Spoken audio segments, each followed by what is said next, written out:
Hello, hello, hello. Yes, welcome to the workshop. All right, I'm excited. I'm excited to teach. It's been doing this presentation for a while, and I think it's getting pretty tight now. I think it might be almost ready to retire it from the free workshops.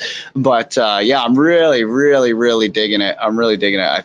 I'm glad it's come together, and yeah, I think it's going to be really useful for you. So whether you've seen any of my workshops or not, basically the general focus is to focus on the core of actually getting music done, getting faster at it so that you can get better. So it's really, I focus a lot on the stuff that's just not covered everywhere else. Like you can go to watch YouTube videos and there's tons of videos about, oh, here's how you make this sound and here's how you make that sound and here's how you can incorporate this thing into your music or that thing in your music. And all these tutorials are interesting and cool, and I watch tutorials compulsively, don't get me wrong, but it's a lot of the time it just kind of complicates the process, right?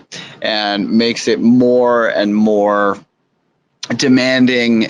There's more and more bells and whistles, and it can get really hard to finish tracks. And I know a lot of people who they get really into gear collecting or really into software collecting, and they just never finish anything because the process has become so complicated and so bloated that it becomes a challenge to really get things done. And I've taught a lot of producers over the years, and I've found that almost everybody has the same problem, and it's like a psychological problem and a workflow problem. It's not a problem of gear. It's not a problem of software. It's not a problem of not having enough information, because all the information's out there. It's all right there. You can Google and learn how to use any plugin or learn whatever technique, but it's putting it all together that is lacking, and also dealing with kind of like the mental blockages that we all have as artists. I mean, everybody else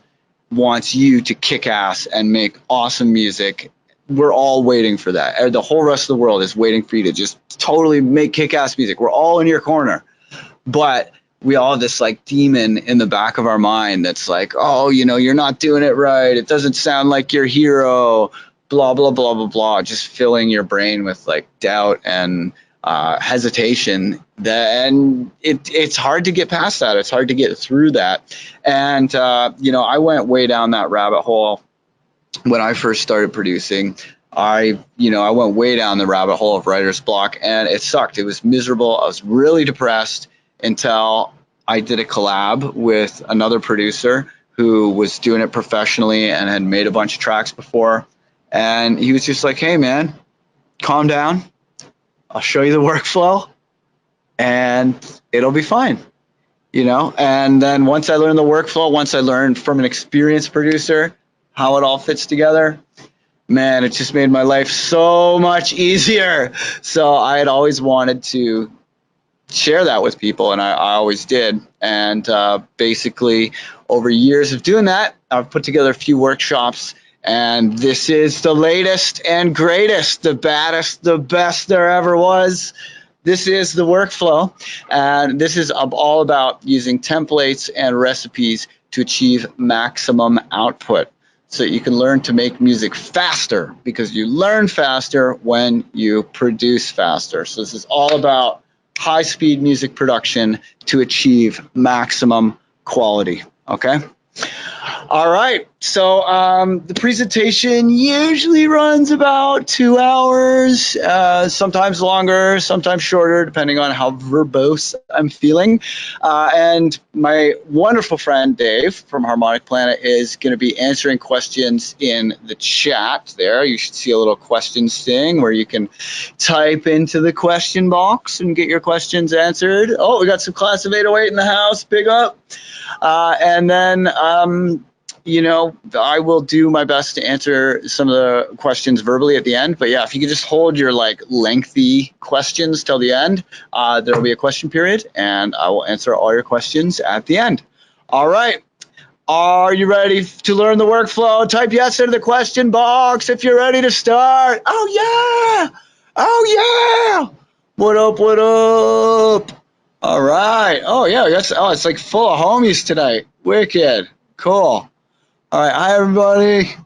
Okay, cool. We're going to start. All right, so today is all about how to maximize the quantity of your music production without making boring crap, without making formulaic cookie cutter garbage music, without making McDonald's for your ears.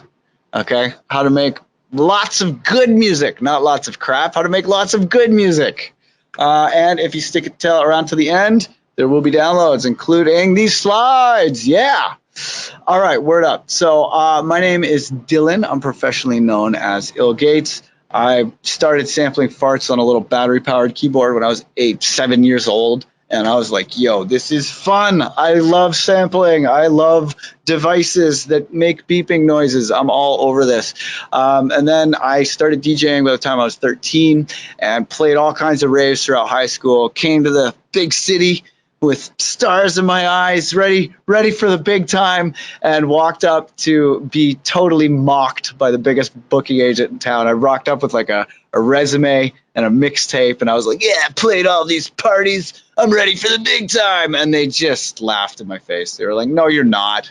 No, you're not. You can't just rock up with a resume. This isn't McDonald's, kid. Go out there and get some fans, because if you can't sell tickets, we can't sell you. So go make a hit record and get out of here. So I was a little disheartened, and I went back to my house, and I was like, okay, I got to start taking music production more seriously. So I took my 486 megahertz consumer grade PC computer that my mom got me for school, and I had a stack of samples that I got from trading with my friends, and I had a stack of records that I collected that I started recording and sampling. And I didn't have a pair of speakers. I did not have a MIDI controller. I just had a home stereo and a computer and some samples, basically. And I was using a program called Acid Pro, cutting and pasting audio. I didn't have EQs or compressors, so I just mixed by leveling the volumes. If the track needed more highs, I added sounds with more high frequencies. If the track needed more lows, I added sounds with more low frequencies. If things weren't loud enough, I turned them up. If they were too loud, I turned them down. That was the extent of my skill set. I didn't know how to play scales or anything. It was just like, does it sound good or not? Is it at the right volume or not? And that's it. That's all you need to start writing music. You can just start with any computer, any pair of speakers, and just get a pile of samples, start cutting and pasting audio. So I started doing that. I was making tracks that I thought were pretty cool. I'd only finished like a couple of them, and I decided to consult our good friend, the internet, for help. So I was on some tiny little producer forum, and one day I logged in, and there was a new direct message from this guy, the Incredible Melting Man, who worked at Two Wars and Revolution Records, and he wanted to sign me. So I went into this meeting with all these other producers who are all very established, and these like record label people. They're all in their like 30s and 40s. I'm like 19 years old. And I rock in there, and they sign us all up for album deals, and they all start talking about music production. And they're all like, hey, what do you use? It's like, oh, I use Logic and an FSL disc and blah, blah, blah. And I was just like, yo, I don't know what any of those words you just said are. I just got the computer my mom bought me for school. That's it. And they were like, oh my God, bro, you got to fucking learn about synthesizers and compressors and digital audio and EQ and scales and music theory and blah, blah, blah, blah, blah. And then also, you got to finish a record ASAP because you now owe us an album because of this contract you signed. So I went back to my house, and I was hating life. I was so depressed. I thought like, oh, I thought my tracks were pretty good. They were good enough to get signed, I guess. But, to have all these professional people tell me that like I'm doing it wrong and there's so much to learn. There's this like infinity of technical possibilities here, an infinity of software over there, an infinity of creative possibilities here. And then, I was like 19 years old. I didn't even really know who I was as an artist yet. So I'm figuring that out. And just all this shit at once was way too much. And I got really depressed and bummed out until I called my friend Dave Dubb, who wasn't my friend at the time, but I called him up and I was like, dude, I'm really depressed. I can't finish this record. It's so complicated. I hate this. Music was fun. I'm not having fun right now. Help. And Dave came over and we did a collab and he showed me the workflow and it was like this light bulb went on over my head. And I was like, oh my God, I can do this. Like this all makes sense. I see how the process fits together. So I, finished the track with Dave and then I finished some solo tracks and I finished my record and started putting out music. But all the time in the back of my mind, I remembered how shitty it was to be stuck, and just be like working on these loops forever and getting so bummed out when they didn't sound like my musical heroes or whatever. I remember how shitty that was.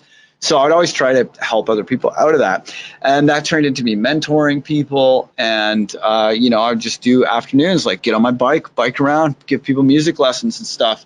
And then I started, playing gigs. I mean, all my gigs were like, $50, $100 in beer, just like shitty local DJ gigs. But it was fun. I was making money, making music. And by the time I was 23, I was able to do it full time, not have a day job. I mean, I was poor as they come. Like I was really, really poor, but I was able to make a living at it, without having a day job.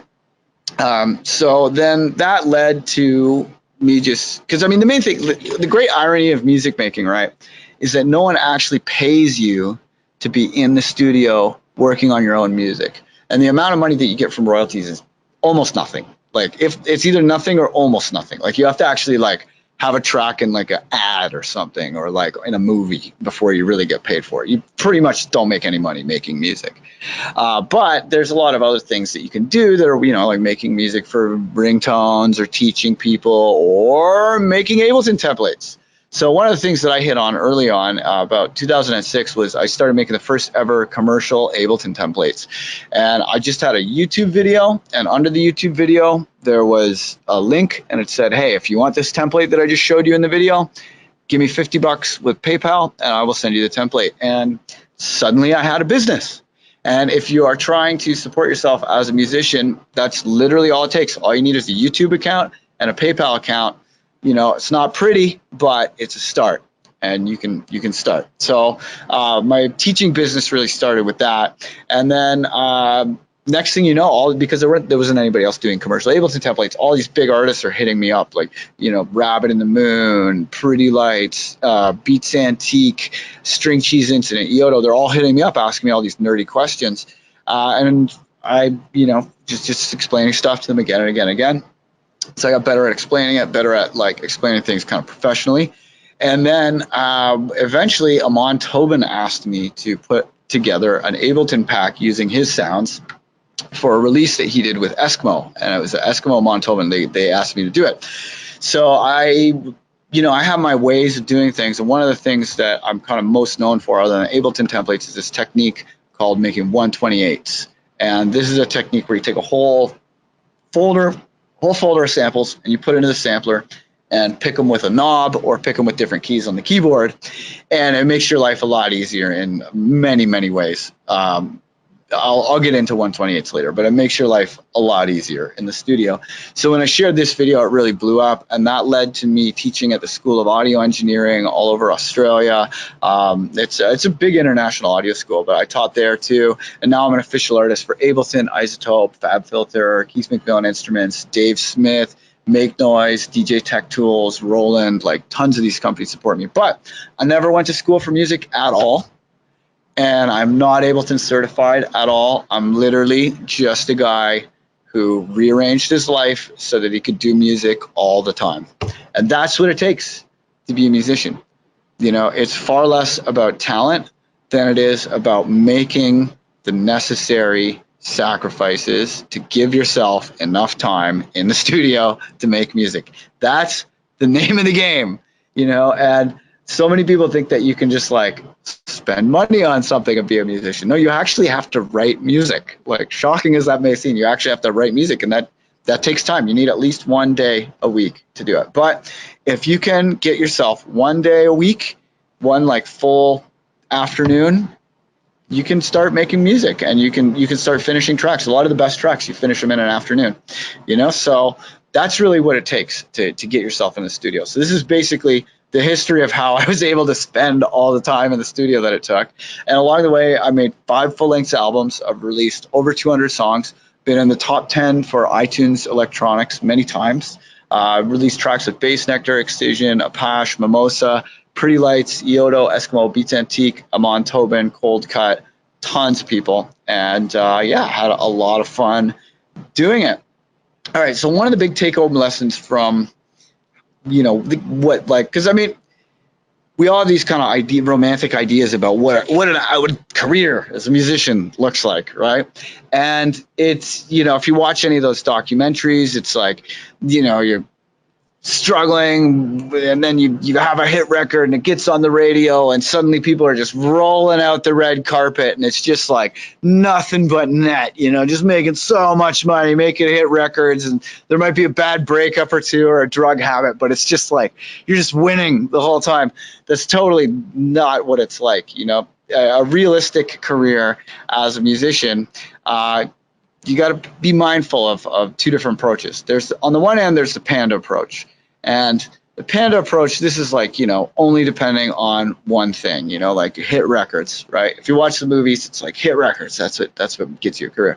But for a lot of musicians, it's gigs. You know, if you don't have a hit record, the next panda is the gig panda. And I know a lot of musicians who just only depend on playing live shows. And if you can get to the point where you're making money playing live shows, like, yeah, you can make a lot of money at it. But the problem is, it's kind of the only thing you can make money at unless you set yourself up right. And then you become a sad panda like this guy here. Because pandas are sad. They only eat one thing, and it's not very nutritious. Bamboo is not the most nutritious thing. So they're going extinct. You know, pandas are bums. But a close relative of the panda is the trash panda, a.k.a. the raccoon. And they depend on many different things. They are omnivores. They can eat garbage. They can eat leaves. They can eat fresh meat. They can eat whatever they want. They love it all. The raccoons, they're all over the place. They're not going extinct anytime soon. So if you want to be a happy musician, you got to take a raccoon approach. You know, you got to recognize it's a multi-dimensional thing. You should be making YouTube videos. You should be, you know, exploring album cover art and like making cool artworks. You know, you should become a badass at social media. You should teach people. You should, you know, really be a complete new media, you know, artist. You can't just depend on one thing. So think about what your other approaches are going to be. Think about what you can do that's music related that will buy you the time to spend your time in the studio, okay? Because remember, no one pays you to get in the studio, but you have to get in the studio to be a musician. Otherwise, you're just a DJ playing other people's music, which is cool, but you're not here because you want to be a DJ. You're here because you want to produce. All right. So to get yourself the time to be in music production, try and think of as many things that you can do with music that will enable you to stay in the music zone and keep making connections in the music industry that are not necessarily, you know, gigs or hit records, because you're not always going to have gigs and hit records. All right. So that is the Pan approach. Now, a lot of it comes down to luck. I'd be lying if I told you that a lot of it doesn't come down to luck. A lot of it does come down to luck. Problem is, you can't control luck, right? You put your tracks out into the world. You never know who's going to hear them. You play shows. There might be 10 people there, but if there's the right person there, it could change your life. You know, one of my gigs, like I played a gig at Burning Man. There's probably like 20 people there at the show, and one of the people worked for Microsoft and decided that they wanted to hire ill.Gates because my name sounded like Bill Gates, and they thought it would be funny to hire me to play for Microsoft. And I got to literally like get drunk with Bill Gates for a night. It was awesome. I got to ask him all these, like, it was crazy, right? I mean, that's very, very lucky. But that was like, there's like 20 people at that gig, you know, totally changed my life. So yes, you know, you can get lucky, but if you can't control the world, you're not omnipotent. So what can you do? You can take more chances and be prepared to capture the opportunities that they generate, right? So, you know, don't just make one track, make tons of tracks. You know, don't just, Tech9 introduced me to a wonderful a wonderful saying. Content is king. Okay, content is king when it comes to the music biz or the entertainment biz. Content is king. The more tracks you drop, the more videos you drop, the more real zingers you have on social media, the more your shit goes viral, the more opportunities come to you. But you got to just keep rolling the dice. You know, if you have a 1 in 100 chance of getting lucky, you better roll the dice 100 times or more, right? But if you're just putting everything on one chance, you know, one hit record or like one gig or whatever, it's not going to happen overnight. You know, it might, but probably not. But if you just don't get bummed out by it and just keep taking chances and just know that it's a statistical game, and the more chances you take, the more tracks you put out, the more videos you put out, the more gigs you play, the more people you meet teaching or doing other music related things, the more chances you have to get lucky. And if you're just immersing yourself, surrounding yourself with musicians, surrounding yourself with, you know, people that inspire you and people that can help you make connections, and you're just in that world, the longer you can spend in that world and not in day job world, the more chance there is for you to get lucky. All right, so to learn all this stuff, I've done a lot of things right, but you got to understand, I've done a lot of things wrong. I've done a lot of things very, very wrong. I've made terrible mistakes. I've pissed off promoters and fans a few times. I said things on social media that were taken the wrong way and had the pitchforks come for me. You know, I've definitely, like, I've made tracks. I even had a whole alias, the Fat Conductor, my earlier alias before ill.Gates, that I spent 10 years on this alias. I worked my ass off, but the Fat Conductor, it was a name based on an obscure, well, it's Thomas the Tank Engine, but only as it appeared in Canada and Australia. The guy in charge of the train was named the Fat Conductor, but as I traveled the world, I learned that Le Gros Conducteur does not get you to my website. That in England, the character was the Fat Controller, so people kept compulsively calling me the Fat Controller in England. And then when I went to the U.S., I guess there was a lobby, a PC lobby group that pointed out that you really probably shouldn't be calling anyone fat on children's television, which is, you know, that's a fair point. That's a fair point. So the character was named Sir Topham Hatt on American television. So my name was an obscure reference that nobody got. It was hard to spell from memory. It was not capturing the opportunities. People might think my music's good, but if you can't get to my website by remembering it, it's no good, you know? So it's really important to have a name that can capture people's memory. You know, it's got to be short, memorable, easy to spell from a conversation. Because when you find out about music, it's always like you're listening to music with someone and you're like, hey, what's this cool music? And they're like, well, that's the artist, fill in the blank. And this is their song, fill in the blank. If you can't remember what those things are that your friend told you when you're looking up music a week later, too bad for that musician, right? And then likewise, when traffic does come your way, you've got to have something they want, like a free track in exchange for following you on SoundCloud or joining your email list or something. You know, have giveaway free stuff so that you can connect with your fans, because the fans are the most important thing of all. And you need to be capturing those opportunities. You need to be winning those fans over and turning them from people who have a passive interest in your music to people that are really into your music. And once again, how do you do that? Lots of content. You got to have lots of tracks to give away, lots of sample packs, lots of cool videos that people are going to want to give you their email address for. So think about it. What can you do that people will want if you offer it as a free download? What is going to make people excited, right? And do that shit and capture those opportunities, okay? But anyway, I've made a lot of mistakes to learn this stuff.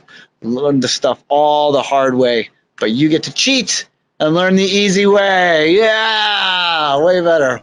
All right, so the hard way, and if this sounds familiar, don't sweat it. We all do this, but I want to describe the vicious cycle of music, being a music producer, learning to make music. This is what it's like, okay?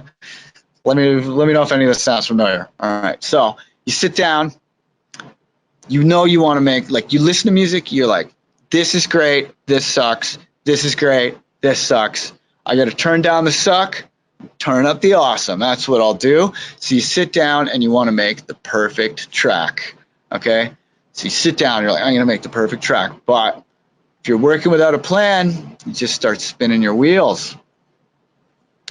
You could work really, really hard. You could stay up all night and take all the drugs and still not finish a track because you don't have a plan. You're spinning your wheels. What happens when you do that? You get lost finding or making sounds, because all this stuff, every aspect of music production, takes as long as you let it. You can try and get one drum pattern perfect for the rest of your life. If you let it take the rest of your life, it can totally take the rest of your life. Making the perfect bass sound can take you the rest of your life, right? You know, you can, all this stuff takes as long as you let it. So unless you know how to avoid going down the rabbit hole, you know, it's a minefield of rabbit holes trying to make it through a track. So you get lost finding or making sounds. And what happens when you do that? It's hard to get out of the loop. You know, you're listening to the same 8 bars, the same 16 bars again and again and again and again and again. And it starts to drive you crazy. And you say, you know what? This doesn't sound like my hero. And then you give up and you start over again. And a lot of people get stuck here. A lot of people never, ever make it out of this. And it just becomes more and more frustrating and more depressing.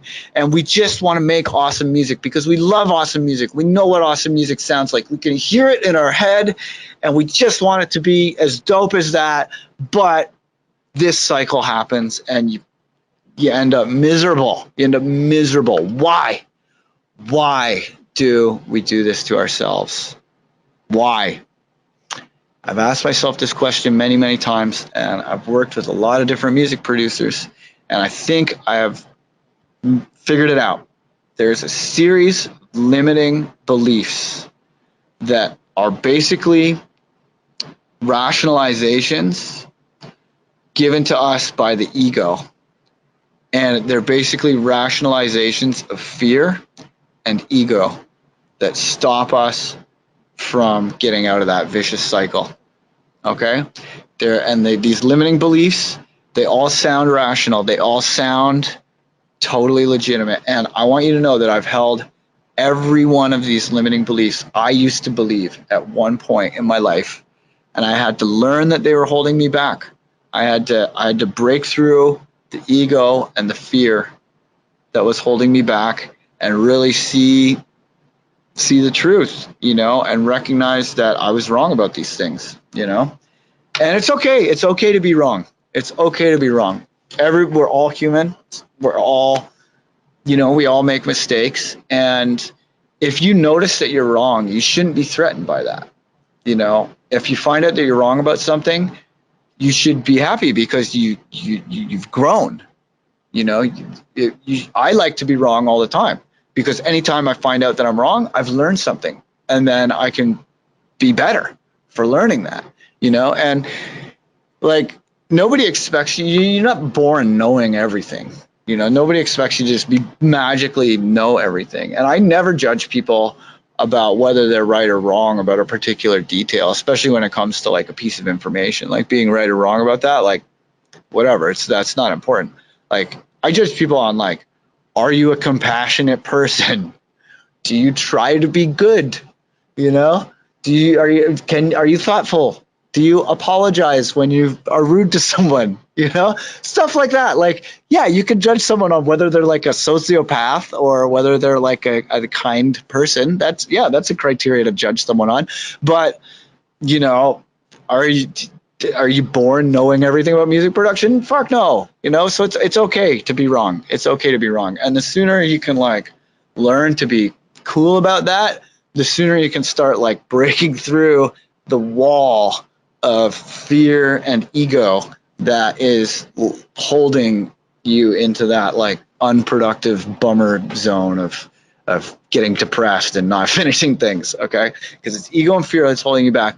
And I think I've crystallized the limiting beliefs, and I want to take you through to the other side so that you will not be limited by these beliefs. But I want you to understand this is going to be kind of painful probably for There's probably going to be at least one of these things that you're not going to like hearing. And that's, I totally I want you to know I'm saying all these things from a place of love. I don't want to fight with you if you disagree with me on any of these things. It's okay to disagree with these things. I just feel that as a teacher and as someone who's trying to help you, that I feel these are the things that I need to tell you. But you can take them or leave them. You can take them or leave them. But this section is definitely going to be painful. So I want you. Do you think I should rip this Band-Aid off fast or slow? Because the Band-Aid's got to come off before we start learning about producing music. Type in the question box. Are you ready to go fast? Should I rip it off fast or slow? What do you want? All right. Well, that's a unanimous. That Band-Aid's coming off. Okay. All right. I'm going to try and work through these quickly. These are the limiting beliefs that are holding you back. I'm a perfectionist. Don't rush me. No. Perfectionism is rationalized procrastination. Perfectionism is probably the number one rationalization of ego and fear, right? When people say to me, I'm a perfectionist, what I hear is I'm a procrastinator, because that's what it means. That's what it means when you work with them. When someone says, I'm a perfectionist, and when you're working with people and they tell you they're a perfectionist, you should be like, okay, I can expect procrastination from this person, because that's what it means. And the reason why is perfectionism is a rationalization of fear, because we're all afraid of doing something imperfect. We want our music to be as good as our dreams. We want our music to be as good as our passion. And you can't do anything imperfect if you don't do anything at all, right? And procrastination is the completeness of perfectionism. It's the completion of perfectionism, because you can't do anything imperfect if you just don't do anything, right? So you got to recognize there is no right and wrong in music. Anything that sounds good to us now sounded terrible to everybody once in the past. It's always changing. It's always moving. It's always developing. Today's awful is tomorrow's great. Okay. So there's no right or wrong in music, but there is definitely, when you're trying to write music, there is definitely something wrong that you can do, and that is hesitate. Hesitation is the true mistake. Hesitation and procrastination. That's the mistake. So you can use your perfectionism to short circuit perfectionism if you recognize that hesitating and procrastinating are the biggest mistake you can make. That's the mistake. Hesitating and procrastinating. That's the mistake. Okay? All right, next limiting belief. It always takes a long time to make a good song. No, it doesn't. Almost all of my best songs were written in one long session. Most of my songs that took forever still suck. I've had songs that I've been working at off and on for a year or more. Usually, they're not people's favorite songs. The songs that people are like, that song is my favorite ill.Gates song, it's always the ones that came out in a day. And some of the ones that are like this one track I did called Never Alone, I think it might still be my most popular track on the ill.Gates SoundCloud. I have collabs that have more plays than that one, but it has a couple 100,000 plays, and it came out in a couple hours, and it wasn't even the most organized studio session. It was just one of those magic days where everything was flowing and it just came out nice, So most of the songs that take forever still suck, and most of the time your best songs come out fast. And the reason why they come out fast is you're stoked and you're like, oh, well, yeah, of course that's next. Oh, that gives me an idea. Yep, do that. Perfect. Okay, next thing.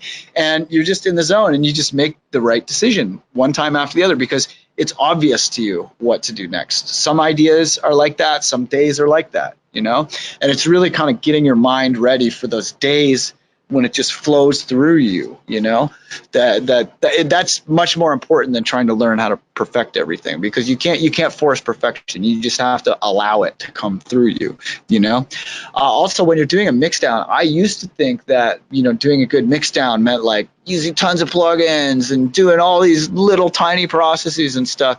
But you can too much work on a mix down, like if you take too long with a mix down, you can wreck it big time.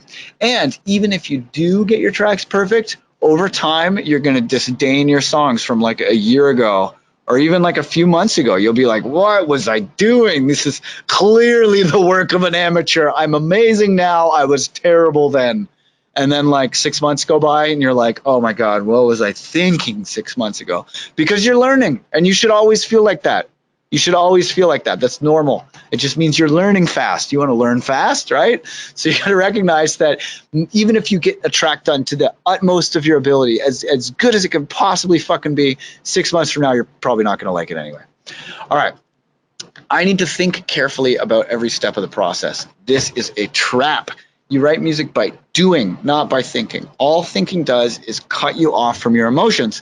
And music, it's all about sharing your emotions. It's all about using sound to take someone on an emotional journey. And thinking cuts you off from your emotions. So you don't write music by thinking. All thinking does is give you writer's block. Okay? It gives you writer's block, and it rationalizes your problems and perpetuates your problems. Right? Overthinking your problems. It's like someone who has like let's say someone who has like trouble with girls. And they sit there like thinking about it all the time and thinking about it and thinking about it and thinking about it and being consumed by it. That's not going to make you more chill with girls. Hanging out with some girls is going to make you more chill with girls. Getting used to spending time with girls and talking to them and being chill and just like being in the moment and being with them and treating them like human beings and respecting them. That's what helps you deal with the problem with women, not thinking about it too much. It's the same thing with music, like get to know your music, learn to listen to your music and not try to force it to be something, but learn to say like, take your ego out of the way and be like, hey, what does this track want? And let the track take you on a journey. Let it take you by the hand down the road to completion. Okay. But if you sit there thinking and thinking and thinking, you're just going to drive yourself fucking crazy. All right. To make a good song, I must focus on the detail.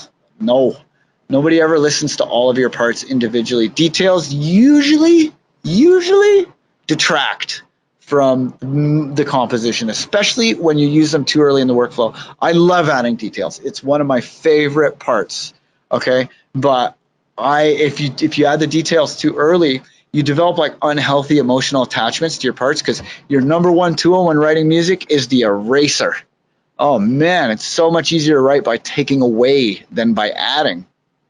And if you spend too much time in the early phases of a song doing like super crazy sound design when the sounds are all by themselves, once you have other sounds in there, you can't hear all that crazy sound design that you did, and maybe you got to delete some stuff. And if you spent like 5 hours on this bass sound and 4 hours on this snare drum and 10 hours on the kick, you're not going to want to delete them because you don't want to lose all that effort you put into them, right? So details, definitely they come at the end of the workflow. And there's this tendency I call pretension to detail, because it's really kind of pretentious, man. It's pretentious, and it's another face of ego to just be like, I am not the kind of producer to make this basic bitch track. No, I'm going to make every single sound utterly incredible in my masterpiece. And it's just pretentious, man. It's pretentious, and it's fucking up your workflow. Okay? Nobody ever listens to all those details. They listen to the whole track. Okay? People only ever get the big picture, the sum of your parts. How does the groove work? What's the melody that you can remember? What's the part that sticks in your head? Is it fun to dance to? None of those questions are solved by details, okay? Detailing, hate to say it, is often a form of procrastination, and that's the ego again. It's the ego wants to be super impressive and get all of the praise and none of the criticism. So it has you focus on all these details so that you can reinforce your idea that you're like this master of production. And then it doesn't want to ever let you finish things, because then you're not exposed to the criticism of someone not liking your track. Right? So it's the demon of ego will lead you to detail and never finish things. All right. Complex songs are better than simple songs. Nope. Good songs only need to do one thing. They just need to do it really, really well. One thing really, really well. And this is like so true when you're at karaoke. But you notice this effect when people do an Aerosmith song, you know? Aerosmith, you know, what's the verse for Love in an Elevator? What's the verse for Crazy? What's the verse for Janie's Got a Gun? What's the verse for Crying? How do those verses even go? Or how about Beethoven's Fourth Symphony? What's the hook on Beethoven's Fourth Symphony, right? Nobody ever remembers Beethoven's Fourth Symphony. It's just the fifth. Bum, bum, bum, ba. Bum, bum, bum, ba. It's like he was writing fucking dubstep. Like, it's so simple, man. It's so simple. It's great. It's simple. It sticks with you. A child could have written it, but that's what makes it great, is that it's strong and simple. That's what makes it great. And a lot of the time we want to make these songs where there's like, it's a journey, man. There's like tons of different sections and shit. But all these sections just make your listener wait. And a lot of the time, like, you know, like when I'm working on songs, I'll delete whole sections, you know, and I have this thing that I call the groove yard out at the end of the track where there's just all these sections that maybe I'll come back to, maybe if I'm making another arrangement or whatever, but usually I never do. And like, shorter is better, more to the point is better. Extra sessions just make your listener wait. Dave Grohl has this excellent saying, don't bore us, get to the chorus. Brilliant. Love it, Dave. Don't bore us, get to the chorus. All right, another limiting belief. I don't have time to make music. This is all so complicated. I don't have time for this shit. Well, that's a great rationalization. You can say, I don't have the time for this, and it'll, you know, you'll be like, I don't have time to work out, and it'll sound great, and then you end up in terrible health, right? But it's one of those excuses. It just sounds great. It sounds great. It's a great sounding excuse. You can use it all the time. It's one of the great excuses of life. But listen, you don't need a ton of time to make music. Like I said, a lot of the best songs happen real quick. If you have one afternoon a week, you can make music. One afternoon a week. All right, you just need to block off at least 4 hours once a week in a consecutive chunk, okay? Because you don't write tracks by doing like a half hour here, a half hour there. That doesn't get anything done. That's cool for like learning, but doesn't get anything done. But if you have one afternoon a week, you can make music. And the reality is, every musician has something else that they do for money, whether it's a day job not doing music or a day job doing music. For me, I mean, my day job is DJing. You know, I'm on the road 4 days a week. You know, I take like 8 flights a week. It's fucking insane. And you can't really write music on the plane. Like, in all honesty, most of the time when I'm on the plane, I'm asleep or I'm fucking watching movies like anybody else on the plane, you know? And it's like, you know, I only get a couple days in the studio. And that's why, like, if you watch the live streams, like, I gun it hard Monday and Tuesday. It's like all day, like killing it, you know? But you only really need 1 day in the studio a week to make music. 1 day in the studio. Because most of the best songs are like in a day or less. And a lot of the best of your best are going to be 4 hours or less. Because usually the faster something comes out naturally, like without you trying to be fast and forcing it to be fast. But the faster it naturally comes out, that usually means it's better. And yeah, if you learn the workflow, you can do it too. All right, I'm going to share that with you. More on this later. Another limiting belief. If I work quickly, I'll make formulaic garbage. Nope, like I said, usually the best songs come out fast. What makes a track formulaic is lack of ideas, lack of theme. Is this track about something? Or is it just a beat and some synth patches from you going through synthesizer patches? Is this track about something, or is it just a bunch of sounds? Is there a message of this track emotionally? Is there an emotional message? How specific are you being about your emotional communication? Because communicating emotionally, that is what makes music interesting, not spending forever on it, okay? Lack of a coherent theme emotionally, that's what makes the track boring, all right? Not the fact that it was made quickly, okay? So always start with a different core idea or theme, right? Really crystallize, what is it that makes this track special? What makes this track unique? What makes this track different from all the other tracks in the world? What makes it different from all the other tracks you've written? Because there's a real tendency for a lot of people, they'll make a track that sounds cool, and then they'll spend the whole rest of their career remaking that same track, you know, just slightly different each time. And that gets formulaic and boring, all right?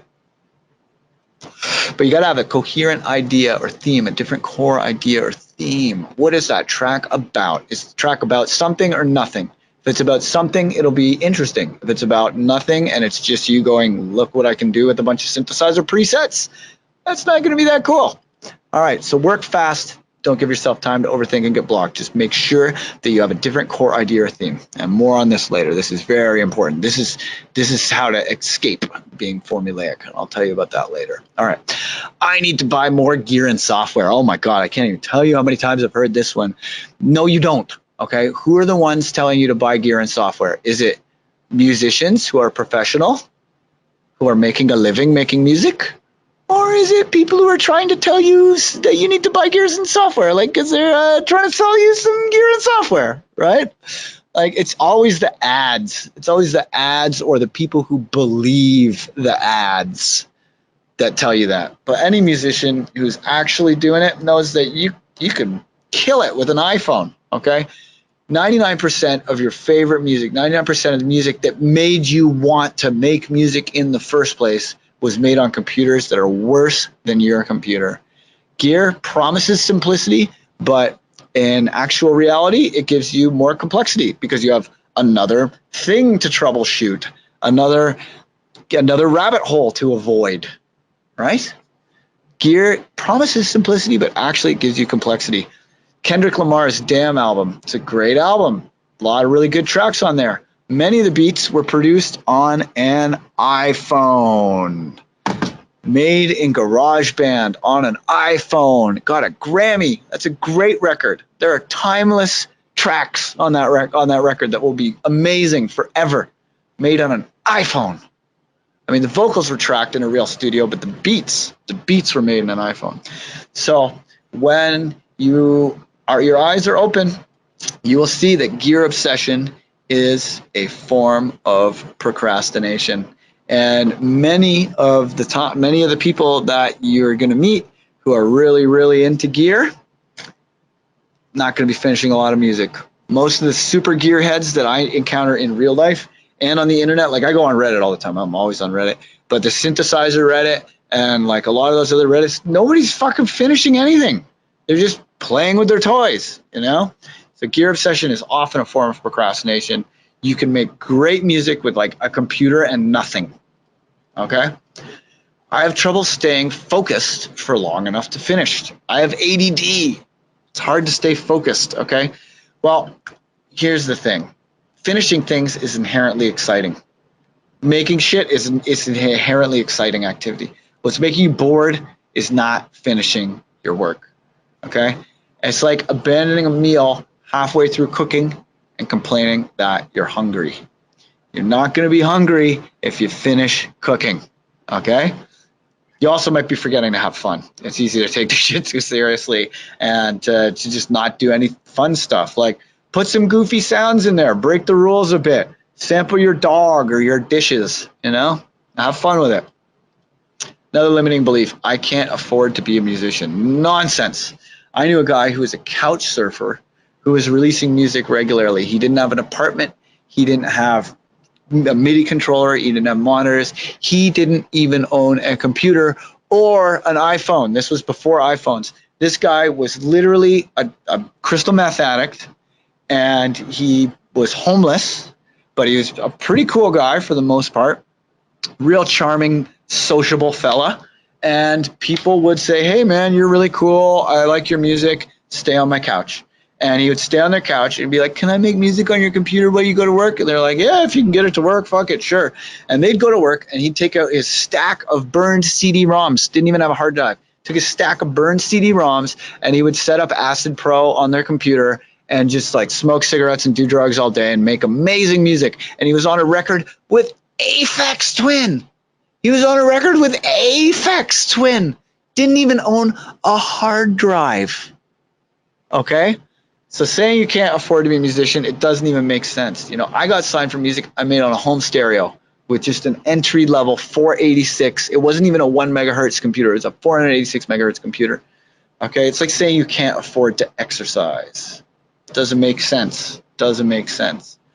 I need to know more music theory. I mean, we could all use a bit more music theory knowledge, but it's not holding you back. And you got to recognize that knowing music theory, it can help you to understand music, but it's not going to help you make new and interesting music, right? It's not going to help you make new and interesting music. The new interesting music comes first, and then theory is basically other musicians talking about this piece of music that someone has made that sounds good, and trying to figure out what makes it so good, right?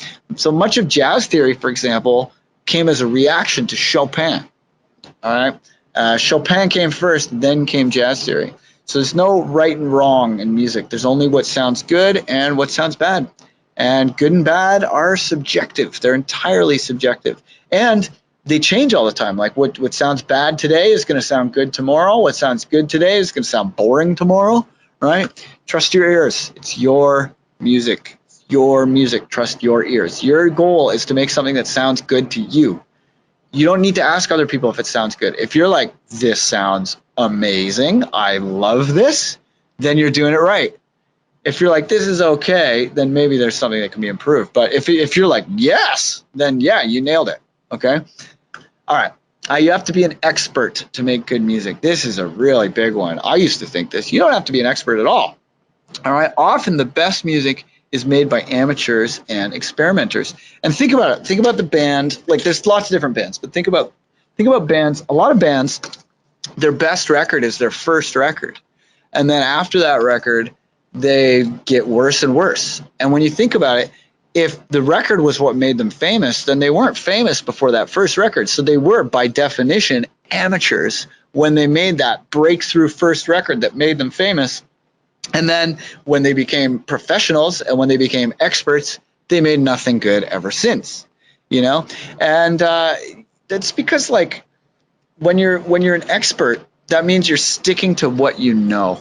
And if you stick to what you know, it's easy for things to become boring, right? You need to boldly grab the unknown. You need to do the weird shit that nobody's done, right? So making music that's really like breakthrough music, it's all about discovery, and that takes a childlike spirit. That takes like a real playful energy and a playful spirit.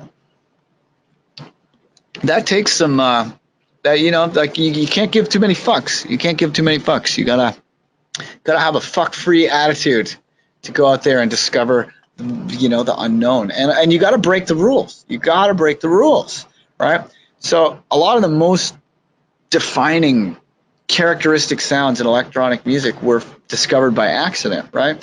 I mean, the scratching was famously discovered by Cool DJ Herc. His parents were yelling at him, and he put his hand on the record to stop it, and he was listening to his mom, and he just kind of started absently moving the record back and forth, and he was like, yo, that sounds amazing.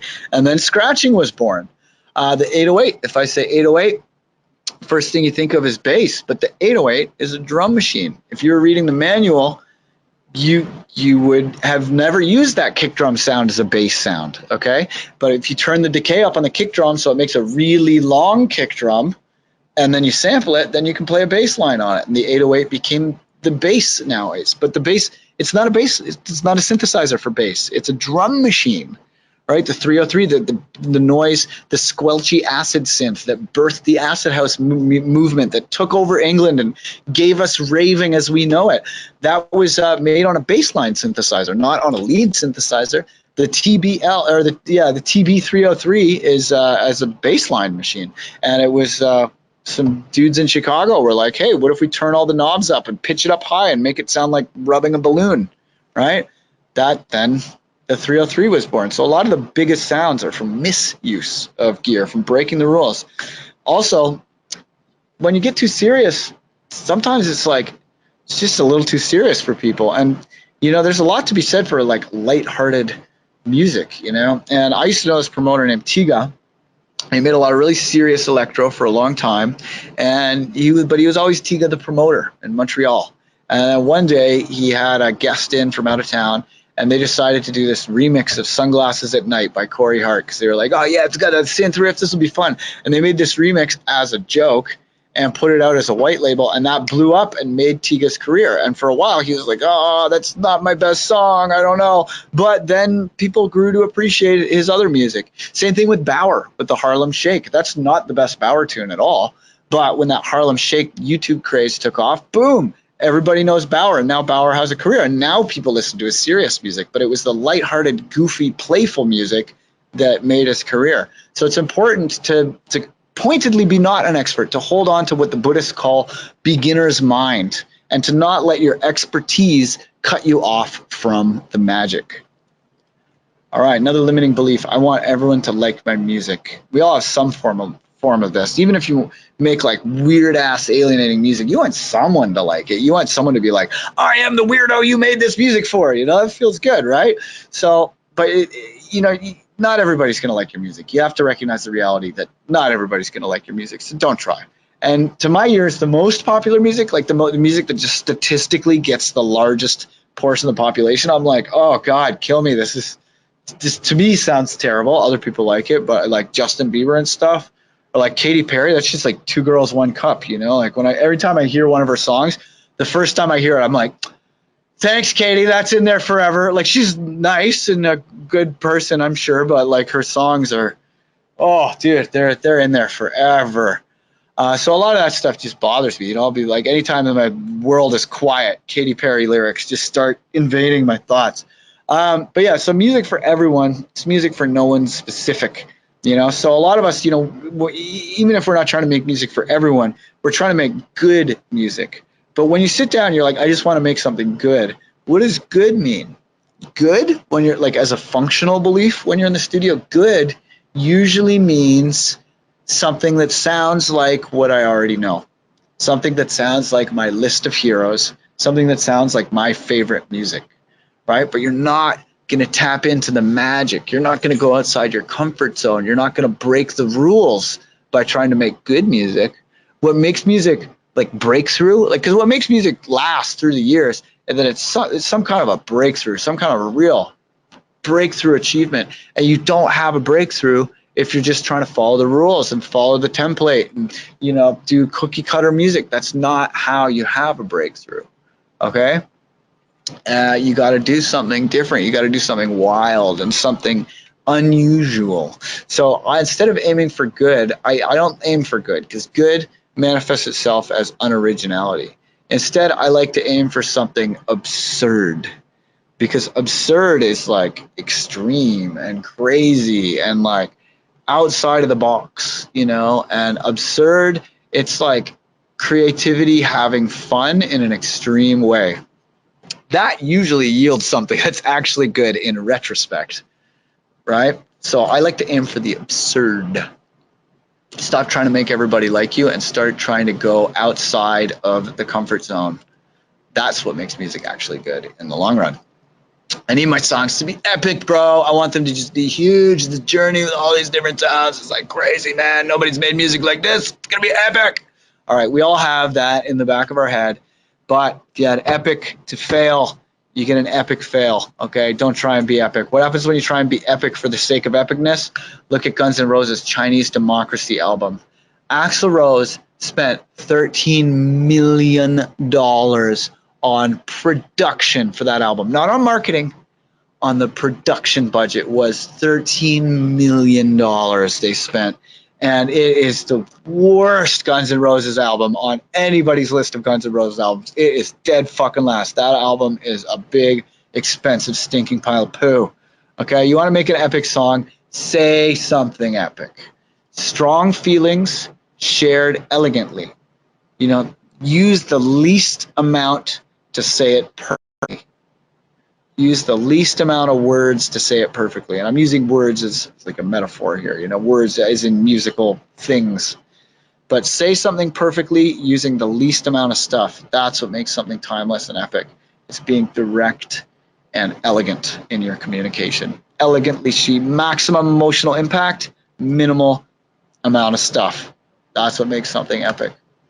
All right, organization is for nerds. I used to be like this. I'd be like, I'm just a disorganized person. That's just how I am. I don't make the bed. I'm a disorganized person. I used to say that shit to myself all the time. Mind poison. You don't want to say that to yourself because you're holding yourself back. Organization is not bad. It's not a pain in the ass.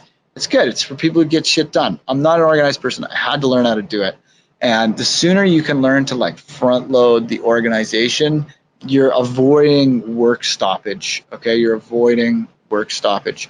Professionals organize their tools in any trade. And when you say I'm disorganized, basically you're internalizing, you're just rationalizing why you're not progressing. It's rationalizing not progressing. So just get organized. It's holding you back. All right, I know the fundamentals. Time for mixing and mastering. Oh, I can't tell you how many times people have said this to me. This is bullshit right here. This line, I know the fundamentals. I just need to learn mixing and mastering. This is like so much ego goes into this line. Okay, you can never be good enough at the fundamentals. You can never ever be good enough about the fundamentals, like writing hooks, writing chord progressions, making your grooves cool, making your songs memorable, you know, writing, communicating the top level most important decisions in the song, like what's the hook, how does the dance groove go, how does the drop happen. You can never be too good at that. You can never ever be too good at that. Okay, it's like a bottomless well. The more energy you put into the fundamentals of songwriting, the more you're going to get back and the better your songs get. And anyone I know who's like excellent spends most of their time on the fundamentals. Even KJ Saka, the drummer for Pendulum, one of my best friends and greatest inspirations. He's like one of the best drummers. He can do like full drum and bass beats like by hand perfectly. Okay. And he literally, like, I've been on tour with him and he's got his practice pad and he spends like an hour a day doing like paradiddles, like left, left, right, right, left, right, left, right, right, right, left, left, right, left, right, left, like literally just sticking exercises for like an hour a day, the most fundamental possible shit you can do. And anyone who's a master is doing that kind of shit. Like they know that you can never be good enough at the fundamentals. Okay. 80% of mixing, people think they need to know mixing. You do not need to know mixing. You need to know how to compose a track better. Okay. Because if you do it, like 80% of mixing is choosing the right sounds to go together and making sure they're at the right volume levels relative to each other. Okay. Definitely learn gain staging. Gain staging is basically, that's what you call setting all the volumes right, where like your kick is at this level, your sub is at this level, your whatever, you know, however you want to do it. It's different from genre to genre, but learning how to make the sound, to balance the volumes of the sounds against each other, that is 80% of mixing. And that's why you look at any mixing board. Along the bottom, it's the volume faders, or any you know, software or hardware, the volume faders are the most important thing.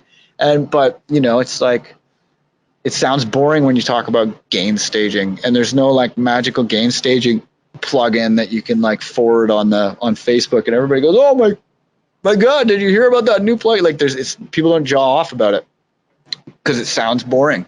There's no bells and whistles, but gain staging is 80% of it, and you know, choosing the right sounds is 80% of it. And like, you know, let's say you want to get more highs, right? A lot of people make this mistake when they're like, yo, I want to have more highs, and then they'll go and get the EQ and crank the highs and then blow the highs out. It just sounds so harsh and the sounds are all out of balance and stuff. And you're trying to like squeeze blood from a stone. You know, those sounds don't have the highs to get you. You want more highs? Add sounds with more highs. You don't know how to make sounds with a synthesizer? That's fine. Take your microphone into the kitchen. Take your phone mic into the kitchen. Jingle some fucking cutlery around. Layer that in with your hi-hats, and you'll have some high end. You know, you'll have some, because there's naturally occurring high frequencies. So just use sounds of naturally occurring high frequencies. You want your beat to sparkle? Put a triangle in it or some laser zaps. You know, those have naturally occurring high frequencies. So your mix is gonna sound sparkly, but it's not because you put some mix plugin that's like adding the sparkle. You're literally just putting sparkly sounds in. Right, same thing with bass. People are always like, "Oh, how do you get the bass to hit so heavy, man? Your subs always hit so heavy. How do you know, what do you use?" Like, there's some trick. It's literally the easiest sound to make ever. A good bass is just a sine wave, just a sine wave, all the way at the bottom. Just make sure it's below 100 hertz. So lower frequency than your typical kick frequency, below 100 hertz. There's about half an octave. And as long as you stay from like the low E to about the low A, those notes are the loud notes.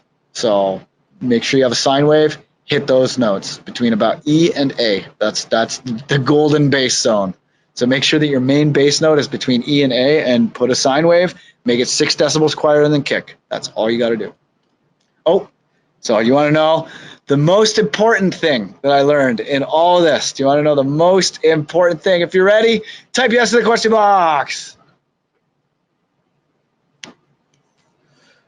Are you ready? Are you ready for the most important thing? This is like the most, this is, if I could teach you one thing, it's this, okay? All right, the most important thing. We all want to make high quality music. We all want to make the best music that's as good as our favorite producers. That's all we want to do. We all want quality. How do you get quality? From quantity comes quality. From quantity comes quality. Okay? It's only by finishing a quantity of music that you can learn and make better music.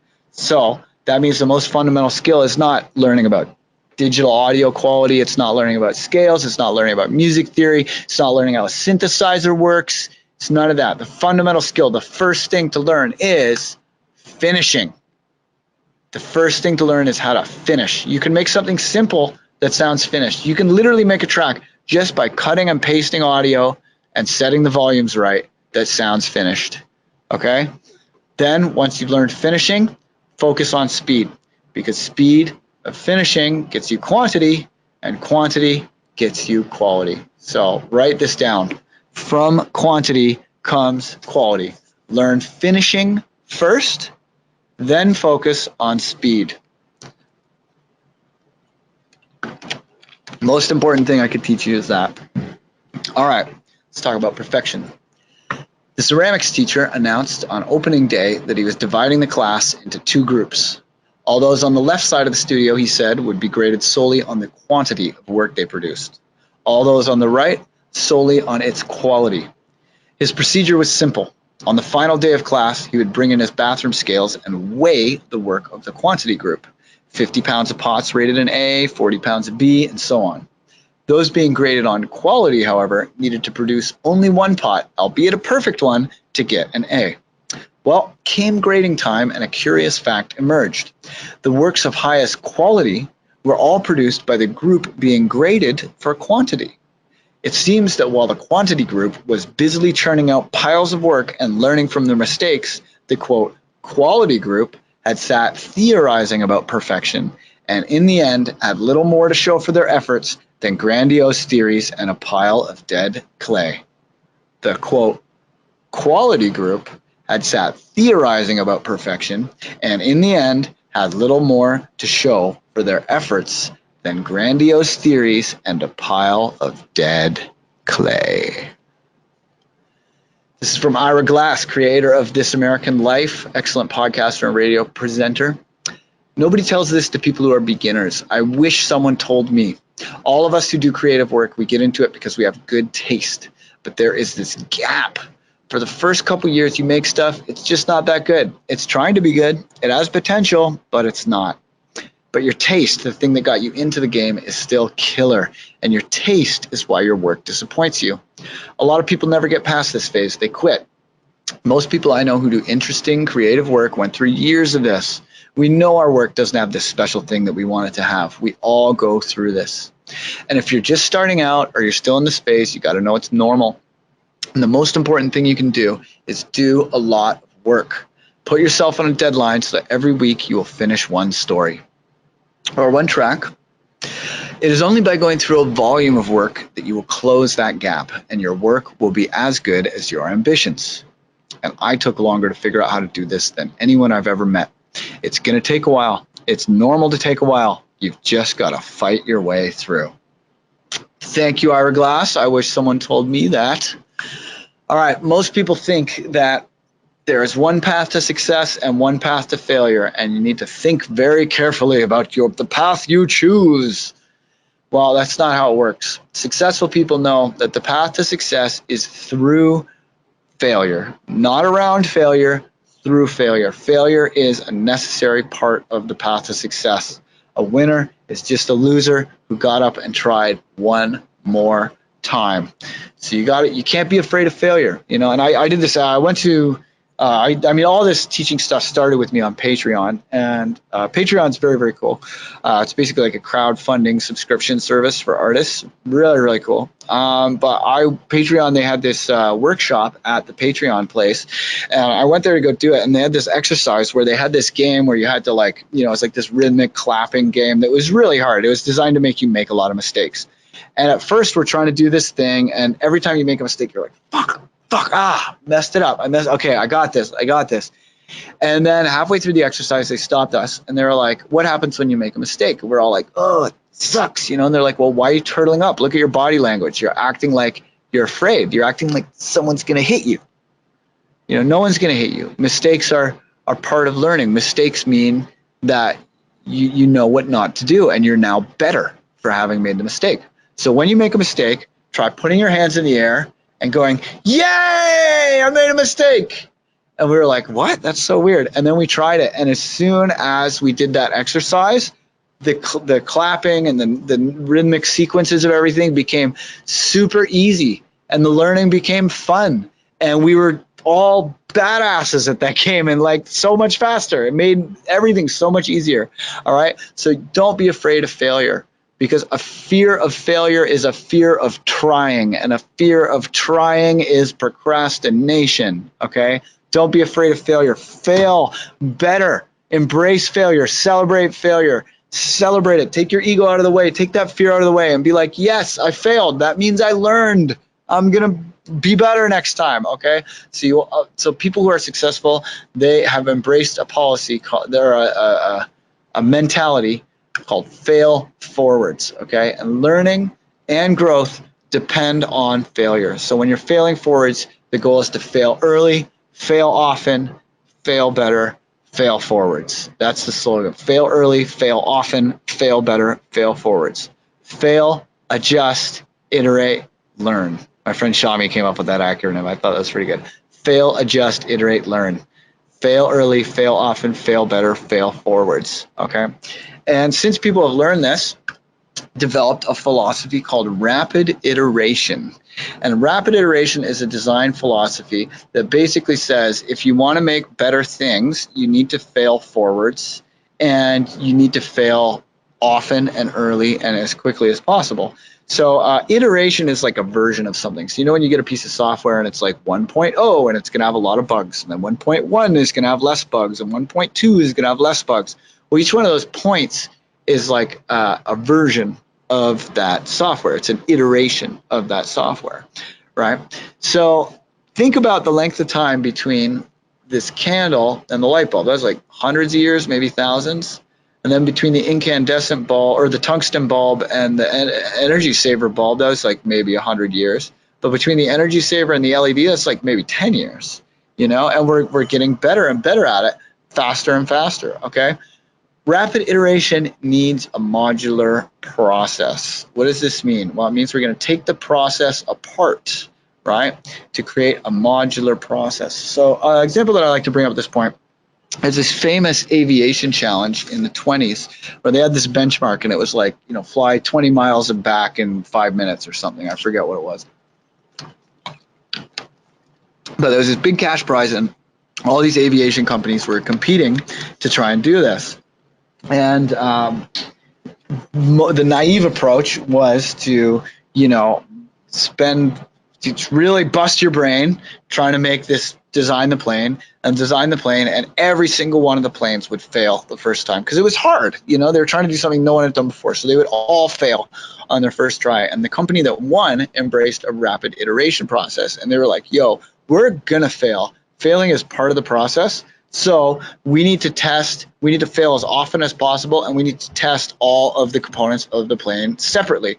So they were like, all right, so let's get our base fuselage design. Let's test different propellers, see which one of them's better. Took the propeller module in and out until they optimized the propellers. Then they're like, all right, let's test wing shapes. swapping wing shapes in and out until I got the best wing shape, et cetera, et cetera, et cetera. And if you modularize your process and embrace failure, you will learn and grow way faster, way faster. So to do this, you need to analyze the process.